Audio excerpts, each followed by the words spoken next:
Hi, this is Matthew again. In this video, we will be looking at what the Bible says about a one world government and a one world currency. The concept of a one world government and a one world currency in the end is a topic that has fascinated and intrigued believers for centuries. Many biblical scholars and theologians have sought to interpret the cryptic prophecies found in the Bible regarding these events, seeking to understand their implications for the future of humanity. In this in-depth article, we will explore the biblical on a one world government and a one world currency in the end, analyzing specific scriptures and books of the Bible that discuss these events and providing detailed explanations and interpretations. We will also delve into how current cultural trends and global events may align with or serve as precursors to the prophesied end-time scenarios, incorporating historical context and relevant theological scholarship to enhance the discussion. Additionally, we will discuss the plans of organizations such as the World Economic Forum, the BRICS nations, and others that seem to be moving us closer to the end-time events described in the Bible. So, what are some of the biblical perspectives on a one-world government? The concept of a one-world government in the end times is a prominent theme in biblical prophecy, particularly in the book of Revelation. In Revelation 13:7, it is written, "And authority was given it over every tribe and people and language and nation." This verse suggests that in the end times, there will be a singular global authority that will exert control over all the peoples of the world. This idea is further reinforced in Daniel 7:23, which describes a fourth beast that shall be different from all the kingdoms and shall devour the whole earth, trample it and break it in pieces. This beast is believed by many scholars to symbolize a one-world government that will arise in the end times.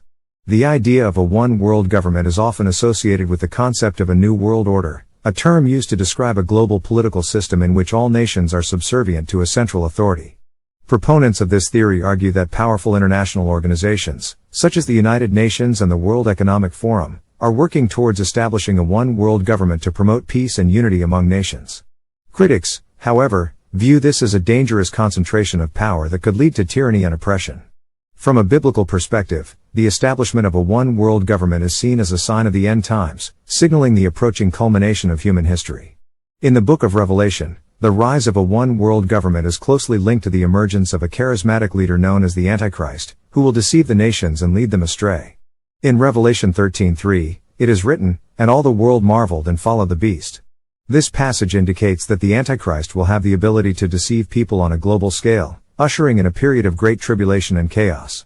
The concept of a one-world government in the end times raises important theological questions about the nature of authority, freedom, and sovereignty. While some may view the idea of a global government as a positive step towards world peace and cooperation, others see it as a threat to individual liberties and national sovereignty. Ultimately, the biblical perspective on a one-world government challenges believers to consider the implications of centralized power and to remain vigilant in discerning the signs of the times. What about the other idea we discussed? What is the biblical perspective on a one-world currency?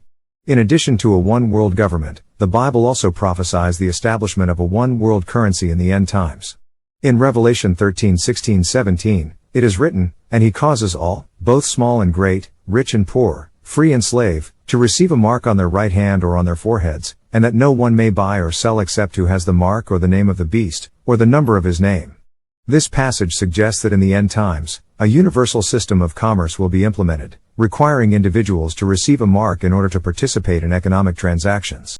The idea of a one-world currency is often associated with the concept of a cashless society, in which physical currency is replaced by digital or electronic forms of payment. Proponents of this theory argue that advancements in technology, such as the rise of cryptocurrencies and mobile payment systems, are paving the way for a cashless economy that could facilitate the implementation of a one-world currency. Critics, however, caution against the risks of centralizing financial control and the potential for abuse and manipulation in a cashless system. From a biblical perspective, the implementation of a one-world currency is seen as a key component of the Antichrist's global reign. The mark of the beast, mentioned in Revelation 13, is believed to be a symbol of allegiance to the Antichrist and his oppressive regime. Those who refuse to receive the mark will be marginalized and persecuted, facing economic exclusion and social ostracism. The mark of the beast is thus a test of loyalty and faithfulness to God in the face of worldly temptations and pressures. The concept of a one-world currency in the end times raises significant ethical and theological concerns for believers. The idea of a centralized system of financial control challenges individuals to consider the implications of economic globalization and the potential for exploitation and injustice. As the world becomes increasingly interconnected through trade and commerce, the need for ethical stewardship and responsible financial practices becomes more urgent. Ultimately, the biblical perspective on a one-world currency calls believers to remain faithful to God's principles of justice and righteousness in the midst of a corrupt and materialistic world. One of the key events that some believe could potentially lead to the fulfillment of this prophecy is the increasing use of technology in our society. With the rise of biometric identification systems, implantable microchips, and electronic payment methods, some Christians believe that these technologies could pave the way for a system of control that aligns with the description of the mark of the beast in Revelation. In particular, the idea of a cashless society where all transactions are tracked and controlled has been a common point of concern for many who interpret the mark of the beast prophecy literally. Another significant development that is often associated with the mark of the beast prophecy is the globalization of society. With the increasing interconnectedness of the world through trade, communication, and governance, some believers see the potential for a one-world government or system of control that could implement the mark of the beast. The idea of a global authority that mandates a mark for all citizens fits with the apocalyptic vision of Revelation, where a powerful entity imposes its will on the world. Furthermore, the current cultural climate of secularism and moral relativism has also been seen as a sign of the end times by some. The rejection of traditional values and the push towards a more individualistic and hedonistic society could be viewed as setting the stage for a time when people are more susceptible to deception and manipulation by a malevolent force. This shift in societal values could make it easier for a system of control like the mark of the beast to take hold. From a theological perspective, it is important to note that interpretations of the mark of the beast prophecy vary widely among Christians. Some see it as a symbolic warning about the dangers of giving in to worldly temptations and straying from faith, while others believe it is a literal prediction of a future event. Regardless of one's interpretation, it is clear that the mark of the beast prophecy serves as a stark reminder of the potential consequences of turning away from God and succumbing to worldly powers. While the fulfillment of the mark of the beast prophecy remains a topic of speculation and debate, it is clear that there are significant events, technologies, and societal changes that some believe could potentially lead to its realization. Whether one sees this prophecy as a literal warning of a future event or as a symbolic message about spiritual warfare, it is important to consider the implications of these developments and their potential impact on society. As Christians, it is vital to remain vigilant and steadfast in our faith, even in the face of uncertainty and the unknown. So, what are some of the current cultural trends and global events which may be forecasting of the end-time events in the Bible? In recent years, there has been growing interest and speculation about the alignment of current cultural trends and global events with the prophesied end-time scenarios described in the Bible. From political upheavals to technological advancements, many believe that the world is moving closer to the fulfillment of biblical prophecies regarding a one-world government and a one-world currency. One of the key factors driving this speculation is the rise of powerful international organizations and alliances that are reshaping the geopolitical landscape and exerting influence over nations. The World Economic Forum, for example, is a prominent global organization that convenes world leaders and experts to discuss economic, social, and environmental issues.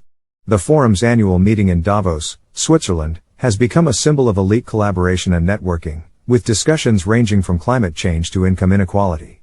Critics, however, accuse the forum of promoting a globalist agenda that seeks to centralize power and control under the guise of sustainable development and social justice.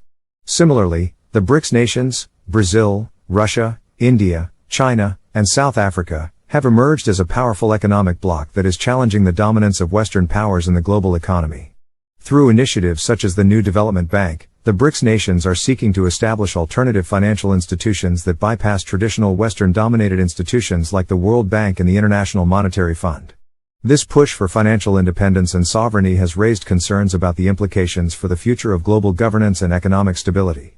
In light of these developments, many believers are asking whether these organizations and alliances are leading us closer to the end-time events described in the Bible. The rise of a one-world government and a one-world currency seems increasingly plausible in a world that is becoming more interconnected and interdependent. As nations seek to address common challenges such as climate change, terrorism, and pandemics, the temptation to centralize power and control in the hands of a few becomes more pronounced. However, it is important for believers to approach these trends and events with discernment and wisdom, recognizing that not all global initiatives are necessarily part of a sinister plot to establish a one-world government or currency. While the Bible does warn of the rise of a global authority in the end times, it also encourages believers to trust in God's providence and to remain faithful to His Word. Ultimately, our focus should be on fulfilling our calling as ambassadors of Christ in a world that is in need of redemption and reconciliation. Thank you for watching this video from Nehemiah Reset. We hope you found it informative and helpful. Our mission is to assist Christians in developing a biblical worldview as it pertains to relevant cultural issues. We seek to inform Christ's followers, equip them, and mobilize them into action to vote for their biblical values and to actively engage the culture. If you enjoyed this video, please like, share, and subscribe to our Rumble, YouTube and Facebook channels. You can also visit our website at nehemiahreset.org to learn more about our vision, our resources, and our upcoming events. Thank you for your support and God bless you.